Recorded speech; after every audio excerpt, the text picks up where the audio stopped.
What's it like living as a female expat in Asia? Why is it that we need to get our ducks in a row before we retire to Southeast Asia? And today's question, why is it so important to change your mindset if you do decide to move to Asia from tourist to resident? And you need to do it before you get here. If those questions or anything about the expatriate experience are of interest to you, it is great to have you with me.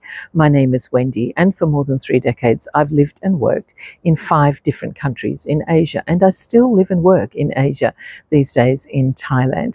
And today I'm going to talk about the topic of the difference between being a visitor to a place and being a resident of a place, because there are enormous differences that you need to get your head around actually before you come. This is super important. And some of these things are going to seem really obvious, and you're going to say, thank you, Captain Obvious. That was really, really interesting. But it's surprising how many people do not take this stuff on board. So let's talk about what some of the differences are. And the first one I can relate to for myself, because I actually made this mistake. When I first moved to Thailand, I had come from Hong Kong. And Hong Kong is far more expensive to live than Thailand. Everything is more expensive. Housing is more expensive. Food is more expensive. Salaries are also commensurately much, much higher. So I kept living in my head in Hong Kong dollars instead of Thai baht. So I would buy things and I'd say, wow, this is so cheap, because in Hong Kong this would cost me 4 times as much. And I wouldn't, and I would be amazed at how one of my neighbors is yelling, and I would be amazed at how cheap everything was. So I kept doing the conversion, and yeah, that's true, that's fine.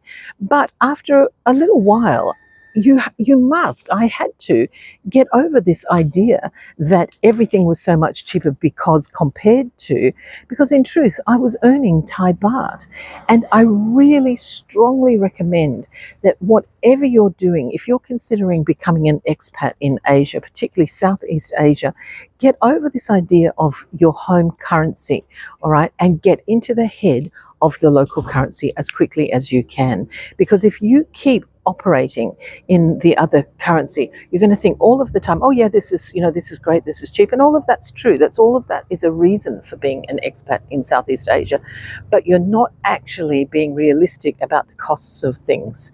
You have to get into the mindset of a local person as well, all right, so that you understand your money a little bit better. Because yes, it's cheaper, but you are living in this society and you have to start thinking that way.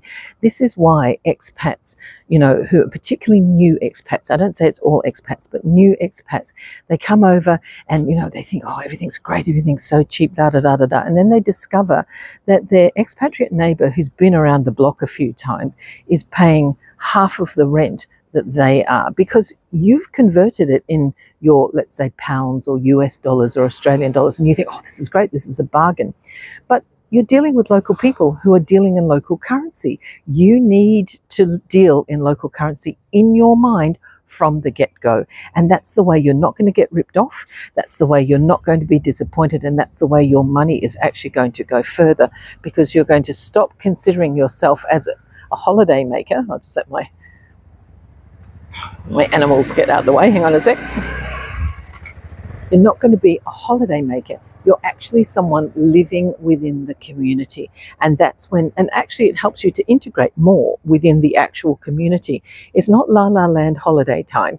This is you and your life, and you need to deal in a local currency to manage that life. I think that's super, super important. That's point number 1. The other thing that's really important is to ensure that you learn at least some of the language as quickly as you can. Now, that's another mistake that I made in a couple of the countries that I lived in. Granted, I was much younger and things were a little bit different then, but learning at least some of the local language as quickly as you can is going to help you to settle into the local mindset as well. You may be rubbish at it, and that doesn't matter, but you must make the effort.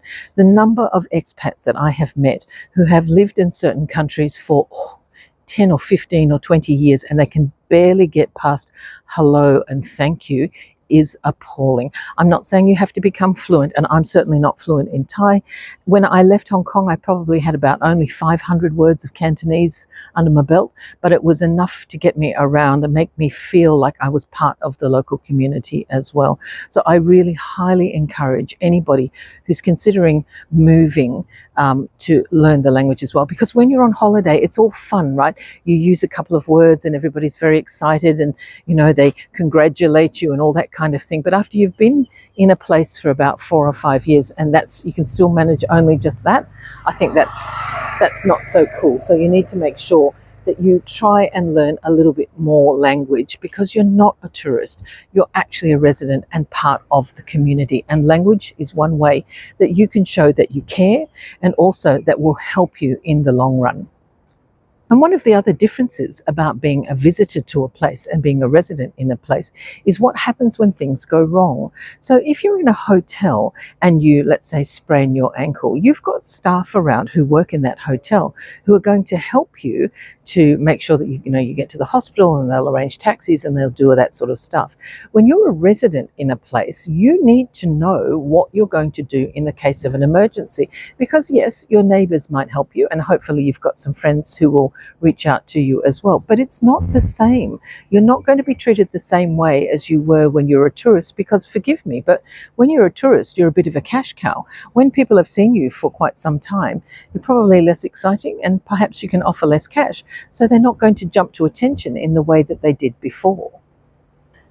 Point number 4 is, when you were visiting a place and weird things happen, you would just chalk that up to being, isn't that culturally interesting? Oh, that's interesting how they do things that way, or something like that. If there was something that was kind of irritating, it didn't really matter, because you're on holiday, right? And you're not going to stress that much. You're not going to let that bend you out of shape. So it didn't happen the way that you expected, or things aren't going the way that you particularly want, and you say, well, it's okay. We'll be home in 7 days. We'll sort it out when we get there. And now you are home. Now this is your home. And so those things that didn't really matter in the past are suddenly going to take on a whole new kind of energy around them. And it's not going to irritate you a little bit. It's going to irritate you a lot, because you've been free and easy when you're on holiday. You don't have to think about it too much. Everything will be okay. You've got a safety net somewhere else. But now you've taken away your own safety nets, and perhaps you haven't set up a structure yet where there's people around you that you know. So you are going to have to deal with some things that are not so nice. And that is a different vibe. And unfortunately, people sort of get quite disappointed. And again, this may seem really, really obvious, but you do need to think about it.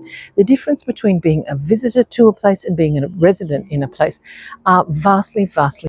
And another one of the more obvious things that you must consider that is different between being a visitor and being a long-term resident or a resident is that when something goes wrong, when you're a visitor, you have lots of support around you. If there's an emergency, you'll have a concierge to help you. You'll have people within the hotel, or people, just within the easy vicinity, who want to make sure that everything is fine for you.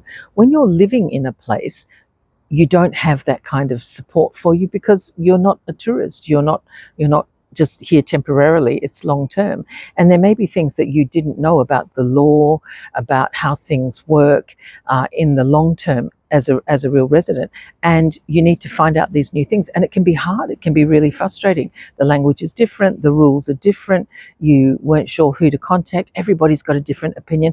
Remember, expats are human beings. And if somebody asks a question in an expat forum, for sure, you're going to get just as many opinions as there are assholes in that community. So just be careful who you're listening to. Now, it's not impossible, but you do need to think about the fact that you are not going to have the same kind of support that you would have had when you're on vacation as you will when you get here. Do you have the same insurance? What sort of things happen there? How are you going to get somebody to help you in a medical system that you don't understand? And speaking about medical things, let's talk for a minute about prescriptions, because I see this come up quite a lot in the forums. And I actually know from somebody that I know who had trouble with a medication, and it was an ADHD medication. So in the States, they are prescribed Adderall, which is not allowed in Thailand. They don't have Adderall for that for ADHD. They have other things that are equivalent but not exactly the same. So if you've got a medication that you've brought with you on holiday every time you've come to that country and it's never been a problem, check to make sure that that medication is available to you, and if it's not, find out what alternatives there are or how you're going to get around that particular one. So these are some of the day-to-day kind of boring, little bit practical things that you need to think about. That's different between being someone who is living in a place full-time and part of the community and being someone who pops in and pops out. And my final point for this particular topic is something that I see quite a lot as well, also on the forums, and that is people who just haven't done their research when it comes to things like their hobbies or the way that they like to operate in daily life. Now, how does this express itself? Recently, I saw somebody had posted on one of the local forums where I live, wanted to know how many line dancing classes there were and where they were being held. I can assure you that I have never, ever seen any line dancing classes available where I live. Now, that's not a big problem because as an expat, you can always start some classes, but be careful. You can't work in places like Thailand if you don't have a work permit. But if line dancing or anything in particular is very, very special to you and it's something that you feel that you cannot live without, make sure that before you sort of move to a place, that is available to you, or there's a way for you to bring it to that place. That's always an opportunity, okay? You know, lots of people reinvent themselves as becoming yogis and all sorts of things where I live, and that's okay, that's cool, I'm not knocking it. But if there's something that's particularly important to you, if you're someone who, you know, loves a philosophy club and you're hoping that when you move to your fabulous seaside country town or wherever it is that you're moving in Asia, somewhere in Malaysia or something, and you're looking forward to joining the local philosophy club, make sure that there's a local philosophy club first. And if there isn't, then consider setting one up. But don't just think that because everything was so sparkly and shiny and beautiful and easy when you were a tourist, that it's going to be that way when you move to your new place. It's not impossible. And this is one of the great things about the reinvention of the expat, is that you can actually, you know, bring a lot of stuff to your community. But it's not the same. It's certainly not the same living in a place and visiting a place. Doesn't matter how many times you've visited it, it's always going to feel a little bit different. And when it does start to get a little bit sour, that can be a bit nasty. And if you want to find out about the type of expats that I really encourage you to avoid, I'll put up a card up here soon so you can check out what happens to expats when things go a little bit sour.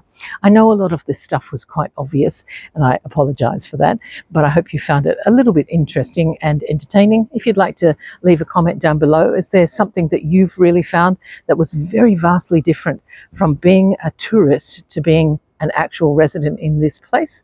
Or is there some other comment that you'd like to leave? Do feel free to leave a comment down below. Don't forget to like and subscribe, and I'll talk to you again in the next video. Bye-bye.